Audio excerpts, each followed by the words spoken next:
আজকের আমরা ঈশ্বরের বাক্য থেকে দেখব কিভাবে ঈশ্বরকে খুশি করবেন। বিশ্বাস হিসাবে আমাদের সর্বশ্রেষ্ঠ আকাঙ্ক্ষা হওয়া উচিত আমরা যা করি তাতে ঈশ্বরকে খুশি করা। একজন খ্রিস্ট বিশ্বাস হিসাবে এটাই আমাদের সব থেকে বড় আকাঙ্ক্ষা হওয়া উচিত যে আমি কিভাবে ঈশ্বরকে খুশি করতে পারি। যদি ঈশ্বর খুশি থাকেন তাহলে আপনিও খুশিতে থাকতে পারবেন। যদি ঈশ্বর আপনার জীবন দ্বারা দুঃখী থাকে তাহলে আপনি কখনো আনন্দে জীবনযাপন করতে পারবেন না। ঈশ্বর চান যেন আমরা আনন্দের সঙ্গে খুশি খুশি ভাবে আমরা জীবনযাপন করতে পারি। আর আমাদের সেই খুশি, আমাদের সেই আনন্দ ঈশ্বরকে কেন্দ্র করেই আমাদের জীবনে থাকে। যদি আমরা সর্বদা ঈশ্বরকে আনন্দিত করি, ঈশ্বরকে খুশি রাখি, তাহলে আপনার জীবনে শত দুঃখ কষ্ট ব্যথার মাঝেও আপনি খুশিতে এবং আনন্দে এই পৃথিবীতে আপনি জীবনযাপন করতে পারবেন। আর তাই আমরা প্রত্যেকে খ্রিস্ট বিশ্বাস হিসাবে আমাদের জীবনে এটা গভীর আকাঙ্ক্ষা উচিত যে আমি কিভাবে আমার জীবন দ্বারা ঈশ্বরকে সর্বদা খুশি করতে পারি। আমেন। আজ আমরা ঈশ্বরের কাছে আনন্দদায়ক জীবন যাপনের বিভিন্ন দিক নিয়ে আমরা আলোচনা করব। বিশ্বাস এবং পবিত্রতার এই যাত্রায় আমরা বাইরে থেকে দেখব যাতে আমরা এই প্রশ্নের উত্তর খুঁজে পাই যে আমরা কিভাবে ঈশ্বরকে খুশি করতে পারি। আমরা 1 নম্বর পয়েন্ট দেখব। যদি ঈশ্বরকে আমরা খুশি রাখতে চাই তাহলে 1 নম্বর পয়েন্ট আমরা দেখব, বিশ্বাসে অটল থাকুন এবং ঈশ্বরে বিশ্বাস রাখুন। আমরা ইব্রিয় তার 11:6 পদ পাঠ করব। কেননা বিনা বিশ্বাসে প্রীতির পাত্র হওয়া কাহারও সাধ্য নয়, কারণ যে ব্যক্তি ঈশ্বরের নিকটে উপস্থিত হয় তাহার ইহা বিশ্বাস করা আবশ্যক যে ঈশ্বর আছেন এবং যাহারা তাহার অন্বেষণ করে তিনি তাহাদের পুরস্কার দাতা। বিশ্বাস হিসাবে আমাদের এটা জানতে হবে যে বিশ্বাস ছাড়া কখনো ঈশ্বরকে খুশি করা যায় না। যদি আমরা আমাদের জীবনে ঈশ্বরকে খুশি রাখতে চাই তাহলে আমাদের জীবনের সব থেকে গুরুত্বপূর্ণ বিষয় হচ্ছে আমাদের জীবনে বিশ্বাস। বিশ্বাস ছাড়া ঈশ্বরকে খুশি করা যায় না। ঈশ্বরে অনেক বিশ্বাস রয়েছে আর সেই বিশ্বাস দ্বারা তিনি সমস্ত বিশ্ব ব্রহ্মাণ্ডকে সৃষ্টি করেছেন। তিনি মুখ থেকে বাক্য বের করেছেন, বিশ্বাসের সঙ্গে তিনি কথা বলেছেন আর সেই বিশ্বাসে তিনি সমস্ত বিশ্ব ব্রহ্মাণ্ডকে তিনি রচনা করেছেন। আর ঈশ্বর চান আমরা প্রত্যেকে তার সন্তান হিসাবে যেন একই বিশ্বাসের অধিকারী হই। ঈশ্বর আমাদের প্রত্যেকের জীবনে বিশ্বাস দেখতে চান। যদি আমাদের জীবনে বিশ্বাস থাকে তাহলে আমরাও একইভাবে বড় বড় কাজ করতে পারি। ঈশ্বরের যেভাবে অনেক বড় বিশ্বাস রয়েছে এবং সেই বিশ্বাস দ্বারা ঈশ্বরের বড় বড় কাজ করেন, একইভাবে ঈশ্বর চান যেন আমাদের জীবনে বিশ্বাস থাকে আর সেই বিশ্বাস দ্বারা আমরাও যেন এই পৃথিবীর মধ্যে বড় বড় কাজ করতে পারি।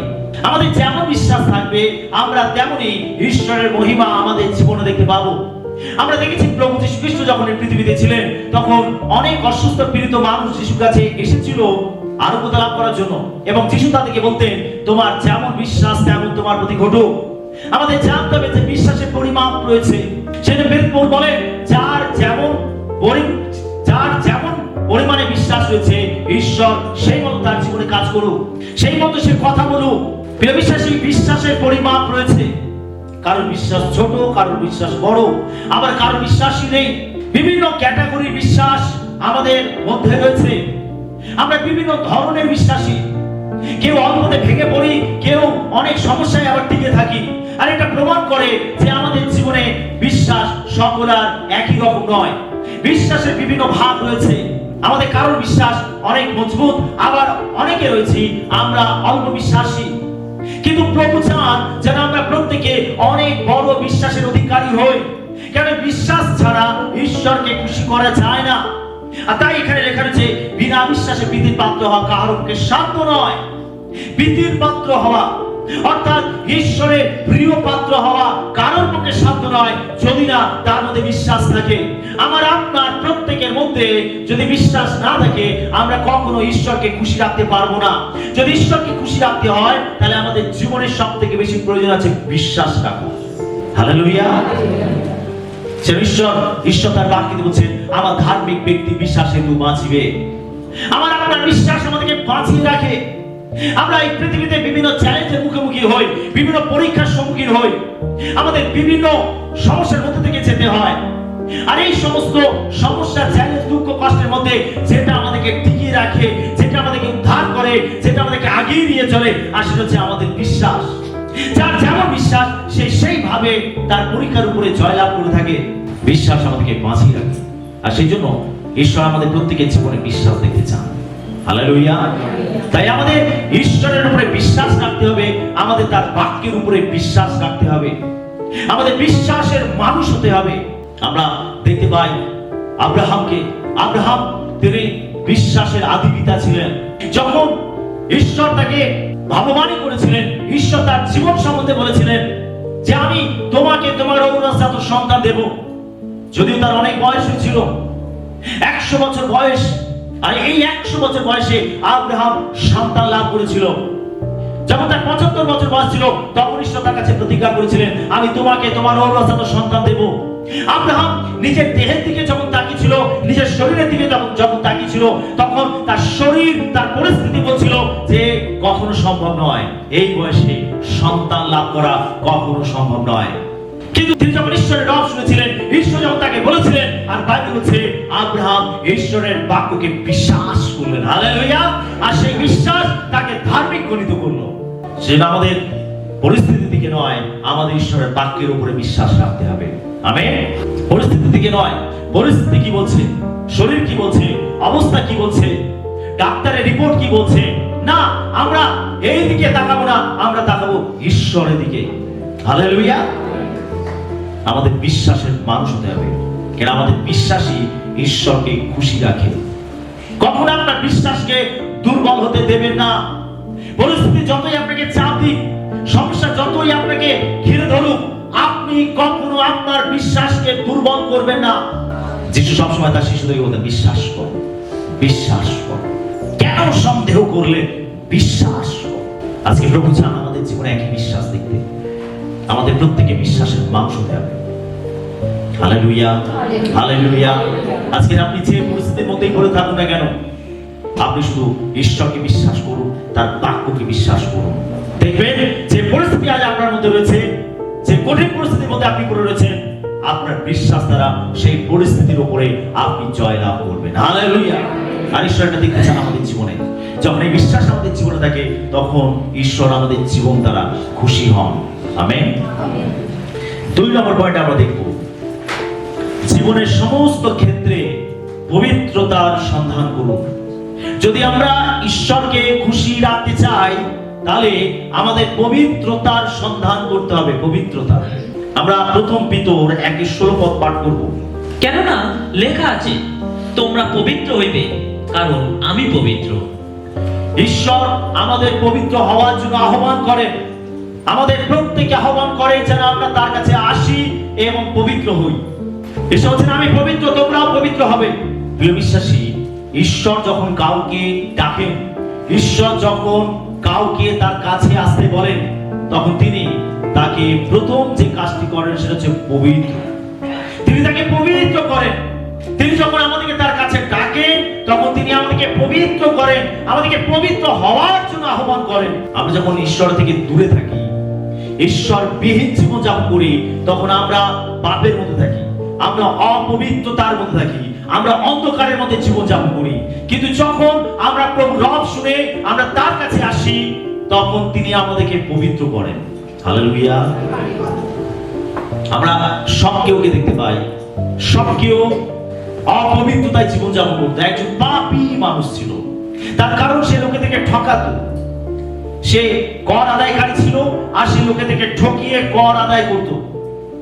সে অতিরিক্ত কর চাপাতো, ও লোকদের কাছ থেকে অতিরিক্ত কর নিত, যেটা সরকারকে দেওয়া সেটা দিত, অতিরিক্তটা সে নিজের কাছে রাখতো। আর এইভাবে সে দিন প্রতিদিন লোককে ঠকিয়ে ঠকিয়ে সে অনেক অর্থ উপার্জন করেছিল, অনেক ধনবান হয়েছিল। কিন্তু লোকেরা তাকে ঘৃণা করতো। লোকেরা জানতো যে এই ব্যক্তি সে আমাদেরকে ঠকিয়ে বেশি করে কর আদায় করছে। আর সেই জন্য লোকেরা, বিশেষ করে জিহুদিরা তারা এই কর আদায়কারীদেরকে ঘৃণার চোখে দেখত। সবকিছু সে লোকেদের কাছে ঘৃণার পাত্র ছিল। কিন্তু সেই দিন যখন যিশু জিরিও নগরে আসলেন আর সবকিছু যিশুকে দেখবার জন্য রাস্তায় গেল, আর আমরা দেখতে পাই যে সে যিশুকে দেখবার জন্য গাছের ডালে উঠে ঝুলে ঝুলে যিশুকে দেখছিল। আর যিশু তার কাছে আসলেন এবং তার নাম ধরে ডাকলেন, সবকিছু তুমি নেমে এসো, আজকে রাতে আমি তোমার বাড়িতে থাকবো। সবকিছু খুব আনন্দের সঙ্গে যিশুকে তার বাড়িতে নিয়ে গেল, যাকে দেখবার জন্য হাজার হাজার মানুষ রাস্তার দুই ধারে ভিড় করে দাঁড়িয়ে রয়েছে। আর সেই ব্যক্তি তার বাড়িতে থাকবার জন্য ইচ্ছা প্রকাশ করেছে, আর সেই জন্য সবকিছু খুব আনন্দিত হয়েছিল। আর সে খুশি খুশি সে যিশুকে তার ঘরেতে নিয়ে গেছিল। যখন যিশু তার ঘরে পা রাখলেন তখন সবকিছু কি বলেছিল, আমি যা কিছু লোকেদেরকে ঠকিয়েছি তা 4 গুণ আমি ফিরিয়ে দেই এবং আমার সম্পত্তির অর্ধেক আমি দরিদ্রদেরকে দান করে দেই। তখন যিশু তাকে বললেন, আজকের এই ঘরেতে পরিত্রাণ নেমে আসলো। হালেলুয়া। প্রিয় বিশ্বাসী, সবকিছুর জীবন পরিবর্তন হলো। যিশু বললেন, আজকে এই গৃহে পরিত্রাণ নেমে আসলো। তার জীবনে যে পাপ আবর্জনা ময়লা ছিল, যিশু যখন তার ঘরেতে প্রবেশ করলেন তার জীবন থেকে বাইরে বেরিয়ে গেল। হালেলুয়া। যখন যিশু আমাদের জীবনে আসে, আমরা যখন যিশুর কাছে আসি, তখন আমাদের জীবন পরিবর্তন হয়। প্রভু আমাদেরকে পবিত্র করেন। হালেলুয়া। তাই আমরা প্রার্থনায় উপাসনায় যখন আমরা যোগদান করি, যখন আমরা পাপ সম্বন্ধে চেতনা পাই, তখন আমরা অনুতাপ করতে থাকি। আমরা ভেতরে অনুতাপ করে, প্রভু আমি পাপ করেছি, প্রভু আমি অন্যায় করেছি, আমি ভুল করেছি, আমাকে ক্ষমা করো, আমাকে মার্জনা করো। যেন প্রভু আঙুল দিয়ে আমাদেরকে দেখিয়ে দেন যে তুমি এই জায়গায় পাপ করেছো, তুমি এই জায়গায় অন্যায় করেছো, তুমি এই জায়গায় দোষী। ঈশ্বরের আত্মা আমাদেরকে তিরস্কার করতে থাকে। কেন? তার কারণ তিনি আমাকে পবিত্র করতে চান, তিনি আমাকে শুচি করতে চান। যেখানে পবিত্রতা আছে সেখানে ঈশ্বর আছে, যেখানে পাপ থাকে সেখানে ঈশ্বর থাকে না। পাপ হলো ঈশ্বরের চিরশত্রু। ঈশ্বর সবকিছুকে সহ্য করতে পারেন, তিনি পাপকে কখনো সহ্য করতে পারেন না। পাপ হলো তার কাছে ঘৃণ্য বিষয়। আমরা যদি কালভারি ক্রুশের দিকে তাকাই, আমরা দেখতে পাবো চতুর্থ বাণীতে যিশু জগতের সমস্ত পাপের বোঝা নিজের উপর তুলে নিয়ে তিনি পাপী বলে সাব্যস্ত হয়েছিলেন, আর সমস্ত প্রকৃতি বিদ্রুপ করেছিল। এই পরিস্থিতিতে যিশু তখন চিৎকার করে তিনি ডাকছিলেন পিতাকে, এলি এলি লামা শাবাক্তানি, ঈশ্বর আমার তুমি কেন আমায় পরিত্যাগ করেছো? সমস্ত পাপের বোঝা যিশু নিজের উপর তুলে নিয়ে তিনি পাপেতে ডুবে গেছিলেন। আর সেই জন্য যিনি শুভ্র শুদ্ধ পবিত্র ঈশ্বর, তিনি কখনো পাপে মগ্ন এই পুত্রের দিকে কিভাবে তাকাতে পারেন? আর তাই তিনি যেন তার মুখকে আড়াল করে নিয়েছিলেন, আর সমস্ত পৃথিবী সেই সময় অন্ধকারে ছেয়ে গেছিল। সূর্য সে লজ্জায় ক্ষোভে তার মুখকে লুকিয়ে দিয়েছিল। সমস্ত পিতা তিনি সব কিছু সহ্য করতে পারেন, তিনি পাপকে কখনো সহ্য করতে পারেন না। পাপ হলো তার চিরশত্রু, আর এই পাপ থেকে মুক্ত করার জন্য প্রভু যিশু ক্রুশে প্রাণ দিয়েছেন। আমেন। বাইবেল বলছে যে সকলেই পাপ করিয়াছে এবং ঈশ্বরের গৌরববিহীন হইয়াছে। আমরা সকলেই পাপী। যখন প্রভু আমাদেরকে ডাকেন তার কাছে, তিনি চান যেন আমরা প্রত্যেকে পবিত্র হই। আর সেই জন্য তিনি তার পুত্র যিশু রক্ত দিয়ে আমাদের পাপকে তিনি শুচি করেন। একমাত্রই পাপের ওষুধ হচ্ছে যিশুর রক্ত। হালেলুয়া। পাপের একমাত্র প্রতিকার হচ্ছে যিশুর রক্ত। যেন প্রথম যোহন্না 1:7 লেখা রয়েছে, যিশুর রক্ত আমাদিগকে সমস্ত পাপ হইতে শুচি করে। সমস্ত পাপ থেকে একমাত্র যিশুর রক্তই শুচি করতে পারে। সেই ক্ষমতা একমাত্র যিশুর রক্তের মধ্যে রয়েছে। তাই আমরা যখন যিশুর কাছে আসি, তিনি প্রথমে আমাদের পাপকে ধুয়ে মুছে তিনি পরিষ্কার করে দেন, তারপরে তিনি আমাদেরকে গ্রহণ করেন। হালেলুয়া। ঈশ্বর যখন আমাদেরকে ডাকেন, তখন তিনি আমাদেরকে পবিত্র হওয়ার জন্য ডাকেন। যখন আমরা পবিত্রতায় চলি, তখন ঈশ্বর খুশি হন। আমরা যোসেফের জীবনে দেখতে পাই। যোসেফ যখন পটিফরের বাড়িতে যখন চাকর রূপে কাজ করছিল, দাস রূপে কাজ করছিল, আমরা দেখতে পাই যে পটিফরের স্ত্রী তার সঙ্গে ব্যভিচারে রত হতে চেয়েছিল। পটিফরের স্ত্রী যোসেফের মাধ্যমে সে তার কামনা বাসনাকে তৃপ্ত করতে চেয়েছিল, কিন্তু যোসেফ সরাসরি না বলেছিল এবং সেখান থেকে পালিয়ে গেছিল। সে পাপ কাজের মধ্যে জড়াতে চায়নি, সে তার জীবনকে পবিত্র রেখেছিল।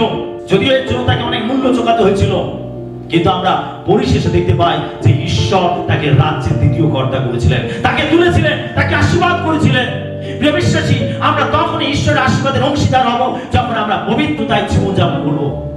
যদি যোসেফ এই জায়গায় পরাজিত হতো, এই পরীক্ষার মধ্যে যদি ফেল করতো, যদি সে পটিফারের স্ত্রীর সঙ্গে ব্যভিচারে রত হতো, সে যদি তার কামনা বাসনাকে তৃপ্ত করতো, মানসিক অভিলাষকে তৃপ্ত করতো, তাহলে সে রাজ্যের দ্বিতীয় কর্তা হতে পারতো না। ঈশ্বর তাকে সেই জায়গায় নিয়ে যেতে পারতেন না। আচ্ছা, আমরা অনেকেই আছি, আমরা আশীর্বাদ থেকে বঞ্চিত হই, তার কারণ আমাদের জীবনে অপবিত্রতা। ঈশ্বর যে জায়গায় আমাদেরকে তুলতে চান, ঈশ্বর সেই জায়গায় আমাদেরকে নিয়ে যেতে পারেন না, বা আমরা সেই জায়গায় পৌঁছাতে পারি না, তার কারণ আমাদের জীবনের পাপ, আমাদের জীবনে অপবিত্রতা। যদি আপনি সুচিন্তায় চলেন, পবিত্রতায় জীবনযাপন করেন, ঈশ্বর যোসেফের মতো আপনাকেও তুলবেন। আমেন। হতে পারে এর জন্য আপনাকে অনেক অনেক সমস্যা ফেস করতে হতে পারে, অনেক ট্যাক্স করতে হতে পারে, অনেক মূল্য চোকাতে হতে পারে, কিন্তু আপনি জেনে রাখুন, আপনি যতই মূল্য চোকান না কেন, ঈশ্বর তার শতগুণ আপনাকে আশীর্বাদ করবেন। আমেন। আমাদের জীবনে দরকার পবিত্রতা। পবিত্রতাই ঈশ্বরকে খুশি করে। এই পাপময় জগতে আমরা বসবাস করছি, যেখানে চারিদিকে পাপ, অন্ধতা, আর এটা আমাদের জীবনের চ্যালেঞ্জ যে এই পাপময় জগতের মধ্যে যেন আমরা পবিত্রতাকে ধরে রাখি এবং আমরা আমাদের জীবন দ্বারা ঈশ্বরকে সর্বদা খুশি করি। আমেন। 3 নম্বর পয়েন্ট আমরা দেখব, যদি আমরা ঈশ্বরকে খুশি করতে চাই, তাহলে ঈশ্বর এবং অন্যদের প্রতি ভালোবাসা প্রকাশ করতে হবে। আমরা মন্ত্রীকৃত সুসমাচার তার 22 অধ্যায় 37 থেকে 40 পদ পাঠ করব। তিনি তাহাকে কহিলেন, তোমার সমস্ত অন্তঃকরণ, তোমার সমস্ত প্রাণ ও তোমার সমস্ত মন দিয়া তোমার ঈশ্বর প্রভুকে প্রেম করিবে। এইটি মহৎ ও প্রথম আজ্ঞা। আর দ্বিতীয়টি ইহার তুল্য, তোমার প্রতিবাসীকে আপনার মতো প্রেম করিবে। এই দুইটি আজ্ঞাতেই সমস্ত ব্যবস্থা এবং ভাববাদী গ্রন্থ ঝুলিতেছে। আমরা দেখতে পাই এখানে যিশু তিনি সমস্ত ব্যবস্থাকে দুটি আজ্ঞার মধ্যে বেঁধে দিয়েছেন। তিনি এখানে বলছেন, প্রথম যে আজ্ঞাটি তিনি করছেন, তিনি বলছেন তোমার সমস্ত অন্তঃকরণ, তোমার সমস্ত প্রাণ, তোমার সমস্ত মন দিয়া তোমার ঈশ্বর প্রভুকে প্রেম করবে। প্রথম আজ্ঞাতে তিনি কি করছেন? তিনি কি বলছেন? প্রথম আজ্ঞাতে তিনি বলছেন তুমি তোমার সমস্ত মন, প্রাণ, শক্তি দিয়ে তোমার ঈশ্বর প্রভুকে প্রেম করবে। তার মানে প্রথমে আমাদের ঈশ্বরকে প্রেম করতে হবে, ঈশ্বরের প্রতি আমাদের প্রেম থাকতে হবে, ভালোবাসা থাকতে হবে। এবং দ্বিতীয়টা তিনি কি বলছে? দ্বিতীয়টি ইহার তুল্য, তোমার প্রতিবেশীকে আপনার মতো প্রেম করিবে। যদি আমরা ঈশ্বরকে খুশি রাখতে চাই, তাহলে আমাদের প্রথম প্রেমটা ঈশ্বরকে দিতে হবে এবং তারপরে জগতের মানুষকেও ভালোবাসতে হবে। আমেন। একজন ঈশ্বরের লোক হিসাবে, ঈশ্বরের সন্তান হিসাবে আমরা কখনো কাউকে ঘৃণার চোখে দেখতে পারি না, আমরা কখনো কাউকে ঘৃণা করতে পারি না। হ্যাঁ, আমাদের অনেক কিছু পছন্দ থাকতে পারে, অনেকের প্রতি আমরা দুর্বল হতে পারি, হয়তো আমরা অনেককে পছন্দ করি, অনেককে পছন্দ করি না, ঠিক আছে, কিন্তু আপনি জেনে রাখুন আপনি কাউকে ঘৃণা করতে পারেন না। কারণ ঈশ্বর তিনি আমাদের জীবনে চান যেন আমরা প্রথমে তাকে ভালোবাসি এবং দ্বিতীয় আমরা যেন জগতের মানুষকে ভালোবাসি। আমাদের ভালোবাসা হতে হবে ঈশ্বর কেন্দ্রিক, ঈশ্বরকে কেন্দ্র করে। আমরা দেখতে পাই যিশু তিনি পাপী মানুষকে ভালোবেসেছেন, তিনি পাপী মানুষকে ভালোবেসেছেন, ঘৃণা করেনি। লোকেরা তাকে দোষারোপ করেছে, তিনি পাপী, মদ্যপায়ী এবং ব্যভিচারীদের বন্ধু। লোকেরা এইভাবে যিশুকে দোষারোপ করেছে। যিশু যেহেতু তাদের সঙ্গে ওঠা বসা করতেন, তাদের সঙ্গে খাওয়া দাওয়া করতেন, তাদের সঙ্গে সময় কাটাতেন, আর সেই জন্য সেই সময় যে সমস্ত ফরিসী অধ্যাপকেরা ছিল আর তারা যিশুকে এইভাবে দোষারোপ করেছে, যত পেটুক, মদ্যপায়ী এবং ব্যভিচারীদের বন্ধু, যিশুকে তারা এইভাবে দোষারোপ করেছে। তার কারণ যিশু এই ধরনের মানুষের সঙ্গে ওঠা বসা করেছিলেন, তিনি ঘৃণা করেননি। তিনি বলেন আমি পাপকে ঘৃণা করি, পাপীকে ভালোবাসি। হালেলুয়া। তিনি আমার আপনার মতো পাপীদেরকে ভালোবেসেছেন বলে আমি আপনি রক্ষা পেয়েছি। যদি তিনি ঘৃণা করতেন, যদি তিনি আমাদেরকে দূর করে তাড়িয়ে দিতেন, আজকে আমি আপনি কেউ পরিত্রাণ পেতাম না, আমি আপনি কেউ রক্ষা পেতাম না, আমরা ধ্বংস হয়ে যেতাম। কিন্তু তিনি আমাদের পাপকে ঘৃণা করেন, কিন্তু তিনি আমাদের মতো পাপীদেরকে ভালোবাসেন। আর সেই ঈশ্বর চান যেন আমরা তাকে ভালোবাসি এবং জগতের মানুষকে ভালোবাসি। Hallelujah, hallelujah. যদি আমরা ঈশ্বরকে খুশি করতে চাই, তাহলে আমাদের প্রথমে ঈশ্বরকে ভালোবাসতে হবে, আর তারপরের ভালোবাসা জগতের লোকের প্রতি রাখতে হবে। Amen, hallelujah.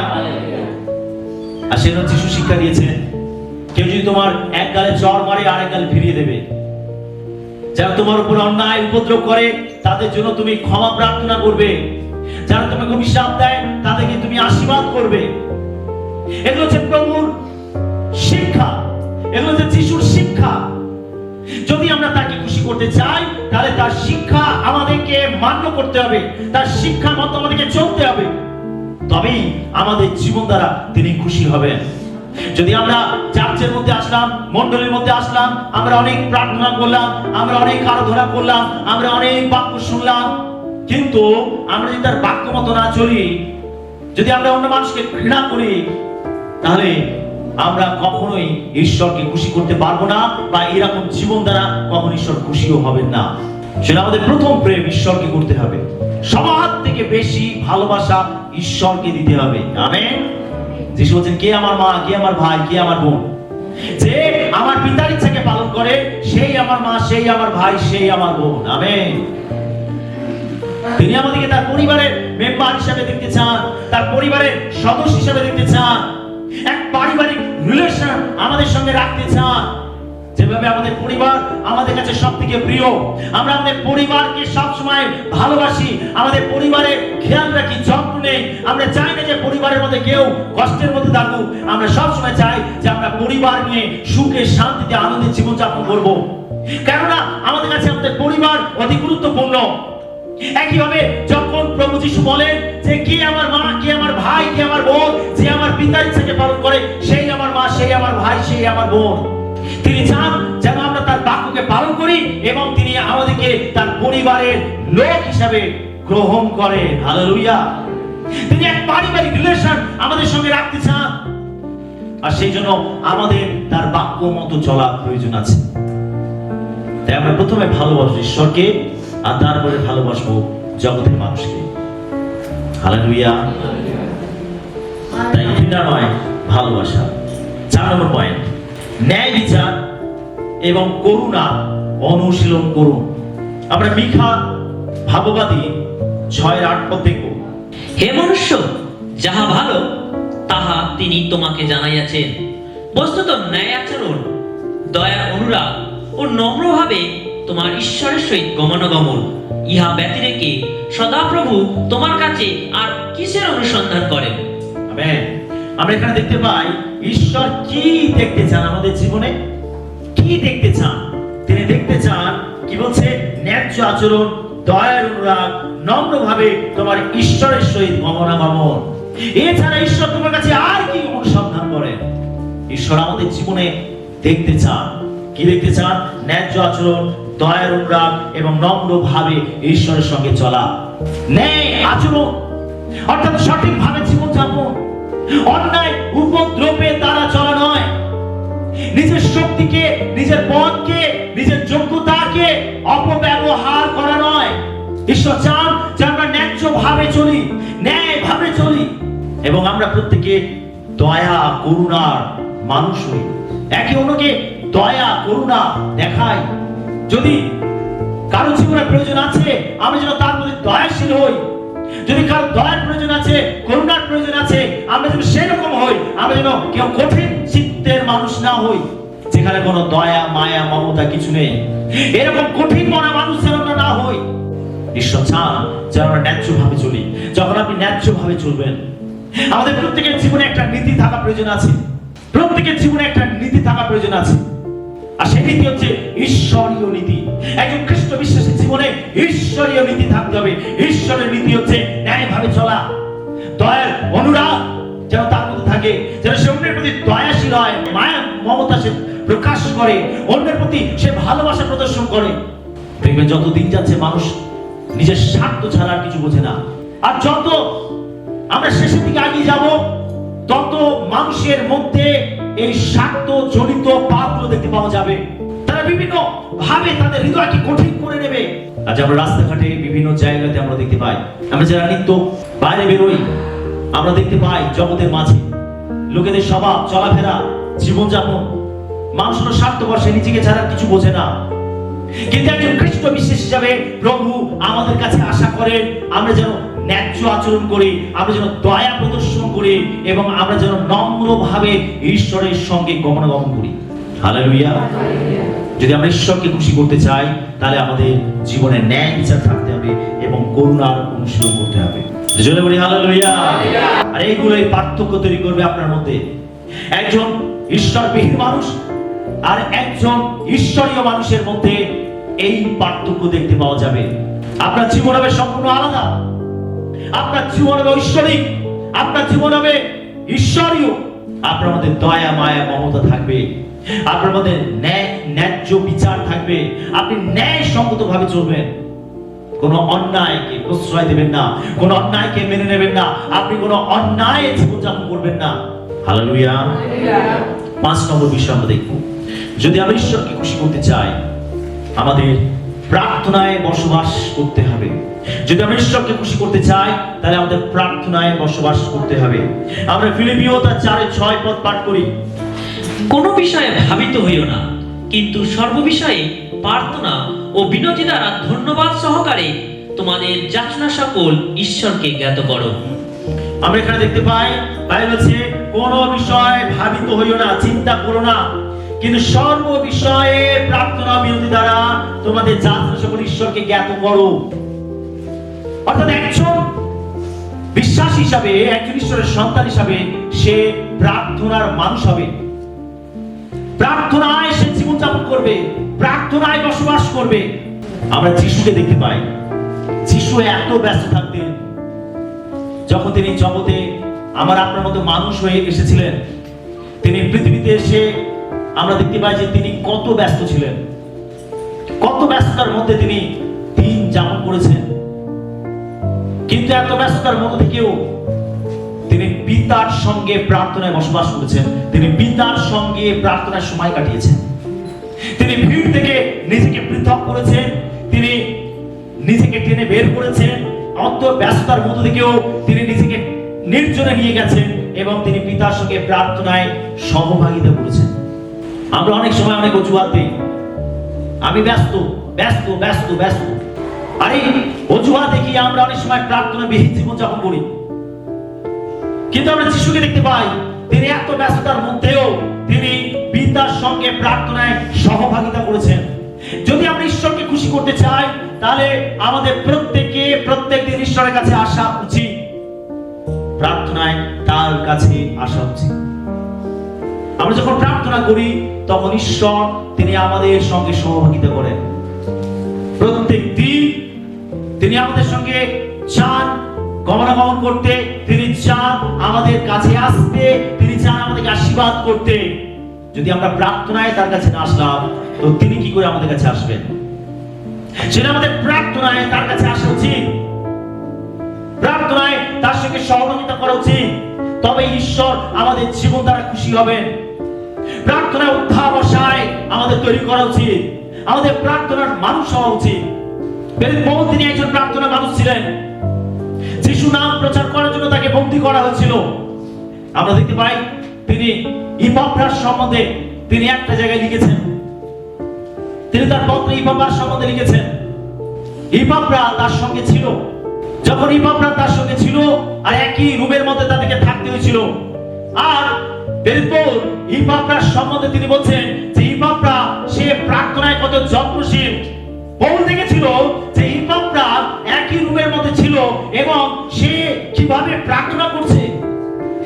পৌল তিনি তাদেরকে প্রভুর কাছে এনেছিলেন, তিনি তাদেরকে যিশুর সঙ্গে পরিচয় করে দিয়েছিলেন, তিনি তাদের পরিত্রাণের কারণ হয়েছিলেন, আর তিনি তাদের জীবনে এই শিক্ষাগুলো দিয়েছিলেন তারা যেন প্রার্থনা করে, তারা যেন ঈশ্বরের বাক্য মতো জীবনযাপন করে। আর তিনি ইপাফ্রার জীবনে দেখেছিলেন যে ইপাফ্রা বন্দী অবস্থায় কিভাবে প্রার্থনা করছে। হালেলুয়া। কলসীয় তার 4:12 এবং 13 পদ। ইপাফ্রা তোমাদিগকে মঙ্গলবাদ করিতেছেন, তিনি তো তোমাদেরই একজন, খ্রিস্ট যিশুর দাস। তিনি সতত প্রার্থনায় তোমাদের পক্ষে মল্লযুদ্ধ করিতেছেন, যেন তোমরা ঈশ্বর ঈশ্বরের সমস্ত ইচ্ছাতে সিদ্ধ ও কৃতনিশ্চয় হইয়া দাঁড়াইয়া থাকো। কারণ আমি তাহার বিষয়ে এই সাক্ষ্য দিতেছি যে তোমাদের জন্য এবং যাহারা লাইদিকিয়াতে ও যাহারা হিয়েরাপলিতে আছেন তাহাদের জন্য তাহার বড়ই যত্ন। আমরা এখানে দেখতে পাই প্রেরিত পৌল যখন কলেসীয় মণ্ডলীর বিশ্বাসীদেরকে চিঠি লিখছিলেন, আর চিঠি লিখতে গিয়ে তিনি এখানে ইপাফ্রার কথা উল্লেখ করেছেন। সম্ভবত এই ইপাফ্রা তিনি হিয়েরাপলি এবং লাইদিকিয়াতে তিনি মণ্ডলী প্রতিষ্ঠিত করেছিলেন। তিনি সেই জায়গার বিশ্বাসীদেরকে নেতৃত্ব দিতেন। আর সেজন্য এখানে আমরা প্রেরিত পৌলকে দেখতে পাই তিনি ইপাফ্রার কথা তার পত্রতে উল্লেখ করেছেন। আমরা এই সমস্ত ব্যক্তিদের জীবনী আমরা বিস্তারিত ভাবে দেখতে পাই না, খুব সংক্ষিপ্ত ভাবে দেখতে পাই, কিন্তু এই সংক্ষিপ্ত কথার মধ্যে তাদের জীবনের উপসংহার দেওয়া রয়েছে। তারা প্রার্থনার মানুষ ছিলেন। তিনি ইপাফ্রাকে দেখেছিলেন যে কিভাবে প্রার্থনা করছে, প্রার্থনায় কিভাবে সময় কাটাচ্ছে, প্রার্থনায় কিভাবে তার জীবনে বোঝা রয়েছে অন্যদের প্রতি। লেখা রয়েছে যে সে প্রার্থনায় মল্লযুদ্ধ করছে। লেখা রয়েছে তার বড়ই যত্ন, তোমাদের জন্য তার বড়ই যত্ন। তিনি প্রার্থনায় যত্নশীল ছিলেন, প্রার্থনায় অধ্যাবসায়ের সঙ্গে চলতেন। তিনি প্রার্থনার মানুষ ছিলেন, তিনি প্রার্থনা করতেন।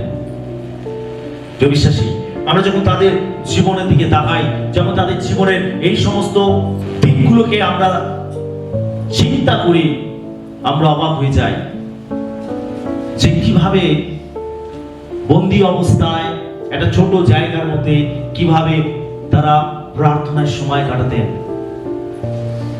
আমরা তো বন্দী নই, আমরা তো স্বাধীন, আমরা তো বাড়িতে রয়েছি। যদি তাদের মতো পরিস্থিতির মধ্যে আমরা পড়তাম তাহলে আমরা কি করতাম? আমরা অভিযোগ করতাম, দোষারোপ করতাম, আমরা হয়তো ঈশ্বর থেকে দূরে চলে যেতাম। কিন্তু আমরা তাদেরকে দেখতে পাই যে তারা কিভাবে প্রার্থনার প্রতি যত্নশীল ছিলেন, তারা প্রার্থনায় কিভাবে সময় কাটাতেন। যদি আমরা ঈশ্বরকে খুশি করতে চাই, ঈশ্বর চান যেন আমরা প্রার্থনায় বসবাস করি। আমেন। যেন প্রার্থনাকে কখনো অবহেলা করবেন না, প্রার্থনা করুন। 6 নম্বর পয়েন্ট আমরা দেখব, যদি আমরা ঈশ্বরকে খুশি করতে চাই, ভালো করুন এবং উদার হন। আমরা ইব্রিয় 13-16 পদ পাঠ করি। আর উপকার ও সহভাগিতার কার্য ভুলিও না, কেননা সেই প্রকার যজ্ঞে ঈশ্বর প্রীত হন। এখানে লেখা রয়েছে আর উপকার, সকলে বলি উপকার। এখানে লেখা রয়েছে আর উপকার ও সহভাগিতার কার্য ভুলিও না, কেন এই প্রকার যুগে ঈশ্বর প্রীত হন, ঈশ্বর প্রীত হন, ঈশ্বর খুশি হন। অন্যের উপকার করলে ঈশ্বর খুশি হন। হালেলুয়া। উপকার এবং সহভাগিতার কার্য, সহভাগিতার কার্য, অন্যের উপকার করা এবং সহভাগিতার কার্য। শুধু যে বিশ্বাসীরা এক জায়গায় মিলিত হব, আরাধনা করব, সহভাগিতা করব, শুধু এই সহভাগিতার কথা বলছে না। এখানে আরো যে বিষয়টা সেটা হচ্ছে অন্যের দুঃখে সাহায্য করা, অন্যের সমস্যায় সাহায্য করা, অন্যের উপকার করা। যখন মানুষ সমস্যা, কষ্ট, দুঃখের মধ্যে পড়ে তার সঙ্গে গিয়ে সহভাগিতা করা, দুঃখের ভাগী হওয়া, আনন্দের ভাগী হওয়া। একজন খ্রিস্ট বিশ্বাস হিসাবে আমাদের প্রত্যেকের জীবনে এই দুটি বিষয় থাকা প্রয়োজন আছে। আমরা যেন অন্যের উপকার করি এবং আমরা যেন সহভাগিতার কার্য না ভুলি। আমরা যখন মণ্ডলীতে মিলিত হচ্ছি, এটা একটা সহভাগিতা। আমরা বিশ্বাসীরা আমরা যখন একসঙ্গে জড়োচ্ছি, এক জায়গায় মিলিত হচ্ছি, একসঙ্গে আলোচনা করছি, প্রার্থনা করছি, একে অন্যের সঙ্গে বিভিন্ন বিষয় নিয়ে শেয়ার করছি, এটা যেমন একটা সহভাগিতা, তেমন আমাদেরকে জানতে হবে যখন আমরা কেউ দুঃখের মধ্যে পড়ছে, কষ্টের মধ্যে পড়ছে, আমরা তার পাশে যাচ্ছি, তার সম্বন্ধে শুনছি, তাকে আমরা যতটা পাচ্ছি সাহায্য করছি, আমরা তার জন্য প্রার্থনা করছি, আর এইভাবে আমরা সহভাগিতার কাজ করছি। এটা এক ধরনের সহভাগিতা। অন্যের উপকার করা এবং সহভাগিতা করা, এই দুই প্রকার কার্যে ঈশ্বর প্রীত হন। যদি আমরা ঈশ্বরকে খুশি করতে চাই তাহলে অন্যের উপকার করতে হবে এবং অন্যের জন্য উদার হতে হবে। হালেলুয়া। 7 নম্বর বিষয়, যদি আমরা ঈশ্বরকে খুশি করতে চাই তাহলে ঈশ্বরের আদেশ পালন করুন। যোহন 4:14-15 পদ পাঠ করব। তোমরা যদি আমাকে প্রেম করো তবে আমার আজ্ঞা সকল পালন করিবে। আমরা দেখতে পাই প্রভু যীশু তার শিষ্যদেরকে বলেছিলেন, তোমরা যদি আমাকে প্রেম করো তাহলে আমার আজ্ঞা সকল পালন করবে। যদি আমরা ঈশ্বরকে খুশি করতে চাই তাহলে তার বাক্য আমাদেরকে পালন করতে হবে। একজন খ্রিস্ট বিশ্বাসী সবসময় প্রভুর আজ্ঞাকে, তার বাক্যকে পালন করবে। সে প্রভুর বাক্যের বাইরে কখনো থাকবে না, প্রভুর বাক্য বিহীন সে কখনো চলবে না। সে সর্বদা প্রভুর বাক্য মতো জীবনযাপন করবে। ঈশ্বরের বাক্যকে মান্য করা, যদি আমরা প্রভুকে ভালোবাসি তাহলে তার বাক্য মতো আমাদেরকে চলতে হবে, তার বাক্যকে আমাদেরকে ভালোবাসতে হবে, তার বাক্যকে আমাদেরকে পালন করতে হবে। শুধু মুখে হে প্রভু বলে ডাকলে হবে না, আমাদের প্রত্যেকে তার বাক্যকে পালন করতে হবে, মান্য করতে হবে। আমরা মধুলিখিত সুসমাচার 7 অধ্যায় খুলি, 7:21-23। যাহারা আমাকে হে প্রভু বলে তারা সকলেই যে স্বর্গ রাজ্যে প্রবেশ করিতে পাইবে এমন নয়, কিন্তু যে ব্যক্তি আমার স্বর্গস্থ পিতার ইচ্ছা পালন করে সেই পাইবে। সেই দিন অনেকে আমাকে বলিবে, হে প্রভু আপনার নামেই আমরা কি ভগবানী বলি নাই? আপনার নামে কি ভূত ছাড়াই নাই? আপনার নামে কি অনেক পরাক্রম কার্য করি নাই? তখন আমি তাহাদিগকে স্পষ্টই বলিব, আমি কখনো তোমাদিগকে জানি নাই। হে অধর্মচারীরা, আমার নিকট হইতে দূর হও। আমরা এখানে দেখতে পাই প্রভু যীশু তিনি এখানে শিক্ষা দিচ্ছেন। তিনি বলছেন যে যারা আমাকে হে প্রভু বলে ডাকে অথচ আমার স্বর্গস্থ পিতার ইচ্ছা পালন করে না, তিনি এখানে বলছেন যে তারা স্বর্গ রাজ্যে প্রবেশ করতে পারবে না। শুনছি সকলে আমরা স্বর্গে যেতে চাই, সবাই যেতে চাই তো, সেটাই আমাদের জীবনের মুখ্য উদ্দেশ্য। এখানে প্রভু যীশু তিনি বলছেন শুধু মুখে হে প্রভু বললে হবে না। আমরা মণ্ডলীতে আসি, সহভাগিতায় আসি, আমরা হে প্রভু কিন্তু বলি কি, তাই তো? কি সকলে হে প্রভু বলি কিনা? আমরা সকলে হে প্রভু বলি। আমরা প্রভুর নাম করে প্রার্থনা করি, আমরা প্রভুর নামেতে আরাধনা করি, আমরা হে প্রভু বলি, আমরা প্রত্যেকে। এখানে যিশু বলছে শুধু আমাকে হে প্রভু বলে যারা ডাকে অথচ যদি সমস্ত পিতার ইচ্ছা পালন না করে তাহলে তারা স্বর্গরাজ্যে যেতে পারবে না। আমরা যখন হে প্রভু বলে ডাকছি তখন আমাদের আরো বড় দায়িত্ব রয়েছে প্রভুর বাক্যকে মান্য করা। আমেন। আমরা হে প্রভু বলে তো ডাকলাম, তার প্রশংসা তো করলাম, আরাধনা তো করলাম, আমরা প্রার্থনা তো করলাম, কিন্তু আমরা তার বাক্য বিহীন চললাম, কিছু লাভ হবে না। হে প্রভু করাই শুধু সার হবে, লাভ কিছু হবে না, উপকার কিছু হবে না। আপনার লক্ষ্যে আপনি পৌঁছাতে পারবেন না, আপনি অনন্ত জীবনে প্রবেশ করতে পারবেন না, আপনি স্বর্গরাজ্যে যেতে পারবেন না যদি না আপনি তার বাক্যকে মান্য করেন, পালন করেন। আমরা এখানে দেখতে পাই 22-23 পদে যিশু কি বলছেন? তিনি বলছেন সেদিন অনেকে আমাকে বলিবে হে প্রভু আপনার নামেই কি আমরা ভগবানী বলি নাই? তার মানে জেনে রাখুন, প্রভু যে বরদান দেন, প্রভু যে গিফট দেন, প্রভু যে আত্মিক আশীর্বাদ দেন, সেটা তিনি আমাদের কাছ থেকে ফিরিয়ে নেন না, সেটা আমাদের কাছ থেকে তিনি কেড়ে নেন না। শুনছি সকলে?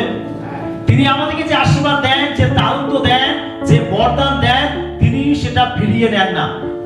আমরা প্রভুর কাছ থেকে যখন তার দেওয়া তারুণ্য, তার দেওয়া বরদান পাই, সেই বরদান আমাদের জীবনে থাকে এবং সেটা অ্যাক্টিভ থাকে। আমরা সেই বরদান পেয়ে আমরা প্রভুর সঙ্গে যোগাযোগ রাখতে পারি, নাও রাখতে পারি।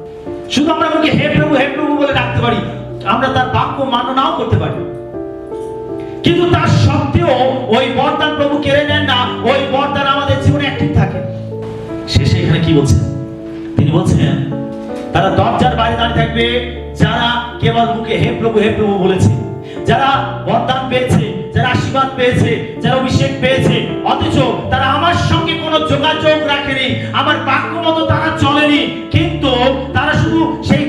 ব্যবহার করেছে, ঠিক আছে, কিন্তু তারা আমার সঙ্গে কোনো যোগাযোগ রাখেনি, আমার বাক্য মতো তারা চলেনি।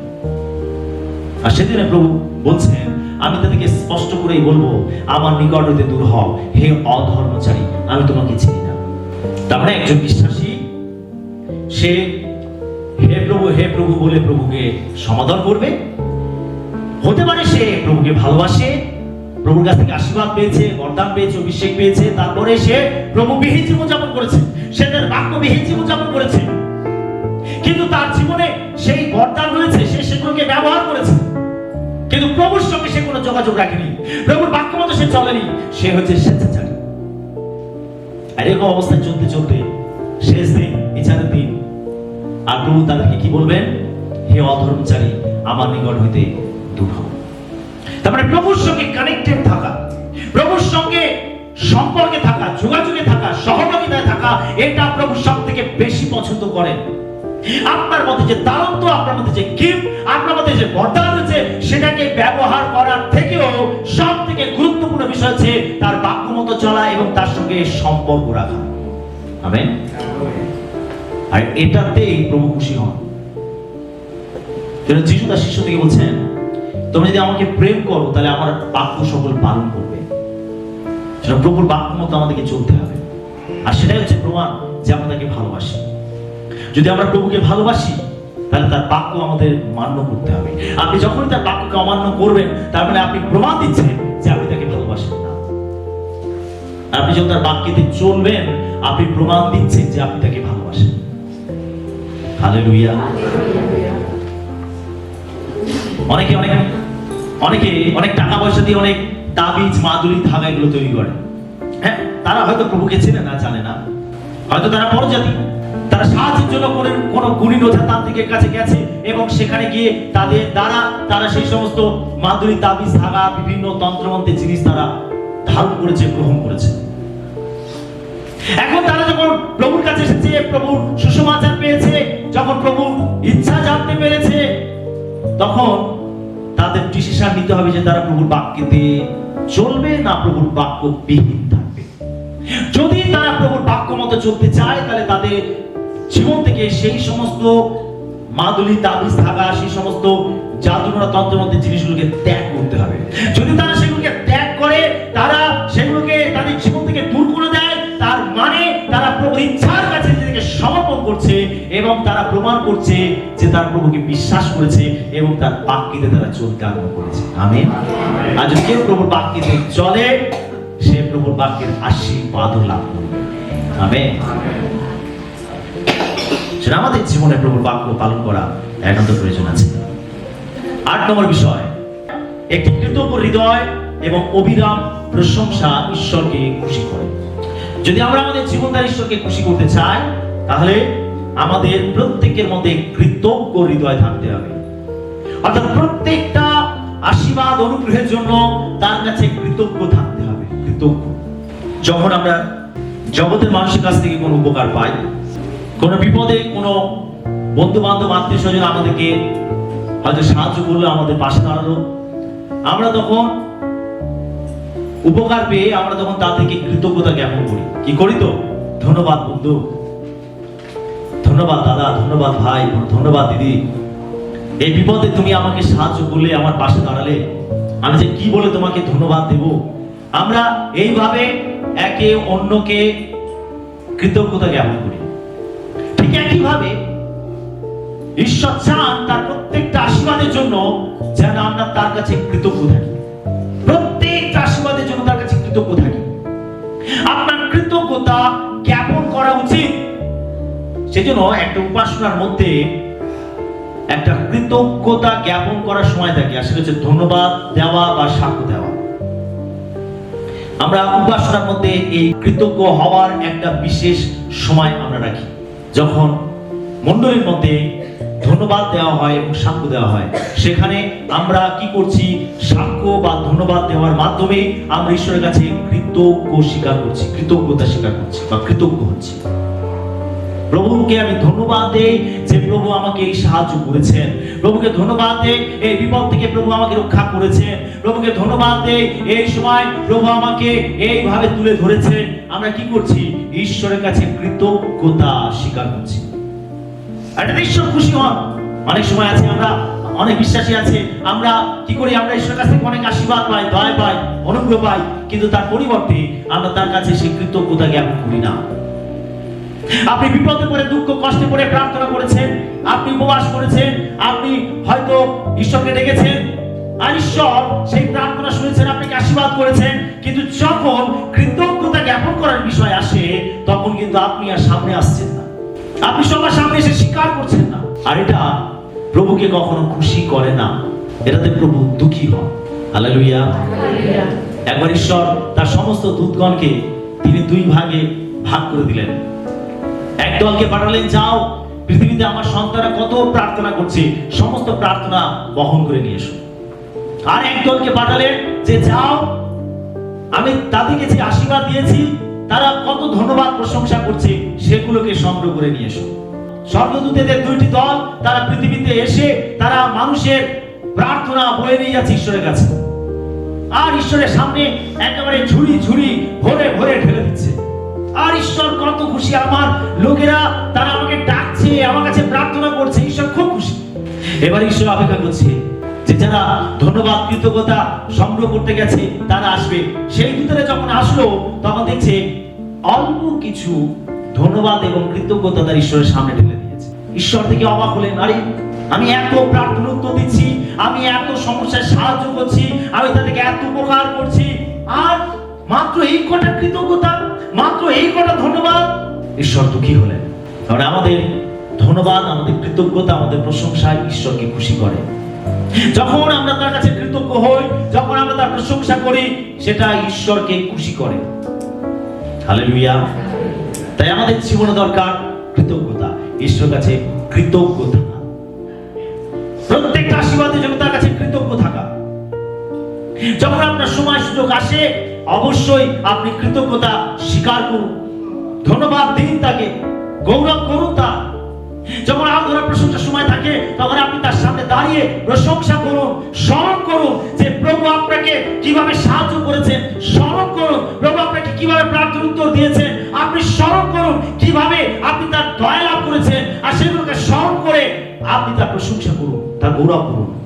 আমরা অনেক সময় ভেবে পাই না যে আমি কিভাবে কি বলে তার প্রশংসা করব। আপনি যদি সেই সময় সেই মুহূর্তে স্মরণ করেন যে আপনি প্রভুর কাছ থেকে কত দয়া, কত অনুগ্রহ পেয়েছেন, আপনার কৃতজ্ঞতায় প্রশংসায় আপনার হৃদয়, আপনার অষ্টাধর ভরে যাবে, আর আপনি তখন ঈশ্বরের প্রতি কৃতজ্ঞতা এবং প্রশংসা জ্ঞাপন করবেন, আর এটা ঈশ্বরকে খুশি করবে। হালেলুয়া। তাই আমাদের জীবন দরকার আছে কৃতজ্ঞতা স্বীকার করা এবং তার প্রশংসা করা। হালেলুয়া। তো যদি আমরা ঈশ্বরকে খুশি করতে চাই, এই 8টি বিষয় আমাদের জীবনের প্রয়োজন আছে। কি আমরা চাই ঈশ্বরকে খুশি করতে? আমরা সবাই চাই ঈশ্বরকে খুশি করতে।